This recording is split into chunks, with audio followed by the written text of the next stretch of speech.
J'ai fait les Beaux-Arts de Paris. Je suis rentrée en faisant beaucoup de dessins, de la gravure, des choses avec du papier à plat. Et puis j'en suis ressortie en faisant beaucoup de volumes, beaucoup de céramique, de la sculpture. Et puis je garde toujours le dessin, le carnet, la gravure aussi comme une pratique de fond, une pratique qui est très importante pour moi. Et j'ai toujours aimé beaucoup voyager, voilà, comme délocaliser, bosser en itinérance. Et c'est vrai que c'était assez naturel en sortant des Beaux-Arts de vouloir... J'avais pas envie d'avoir un atelier fixe d'emblée et d'être installée, j'avais plus envie de faire des résidences. Ça me mène à découvrir parfois d'autres techniques, d'autres personnes, d'autres lieux, c'est super stimulant.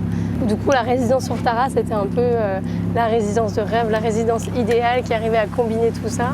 Enfin, je crois que Tara est un projet assez unique, assez atypique et c'est une chance extraordinaire de pouvoir vivre petite parcelle, cette vie. La résidence, ça me permet de faire un peu un projet qui est en deux parties. La première, ça va être de la prise de notes quotidienne. J'ai un carnet, aquarelle, des rotring. Prise de notes quotidienne de ce que je vois, des gens que je rencontre, beaucoup d'anecdotes qui ensuite me serviront à réaliser vraiment le projet pour lequel j'ai été sélectionnée, qui s'appelle Cosmographie corallienne et qui est un projet de cartographie sous-marine.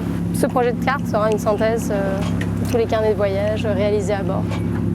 Donc là, par exemple, je parle de l'exercice du dimanche pour l'entraînement en cas de feu. Une autre fois, je vais parler d'un poisson fantastique vu sous l'eau, les parcours atypiques des gens que je rencontre, qui sont, voilà, c'est assez surprenant. Et du coup, ce qui est bien, c'est qu'avec le carnet de voyage, c'est que je peux me faufiler, j'ai pas besoin de beaucoup d'espace, je fais de la prise de notes, j'écoute, je regarde.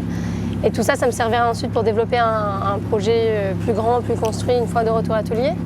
Mais pour l'instant, la résidence, pour moi, ça consiste vraiment à regarder, écouter, participer et essayer de capter quelque chose de l'essence de Tara. C'est vrai que bon, du coup, Tara, c'est pas une résidence lambda, hein, clairement. Bon, sens très positif pour moi. J'ai jamais navigué avant, donc j'imaginais bien qu'il y avait des contraintes d'espace et de mouvement, tout ça. Et finalement, je crois que c'est plus facile que ce à quoi je m'attendais.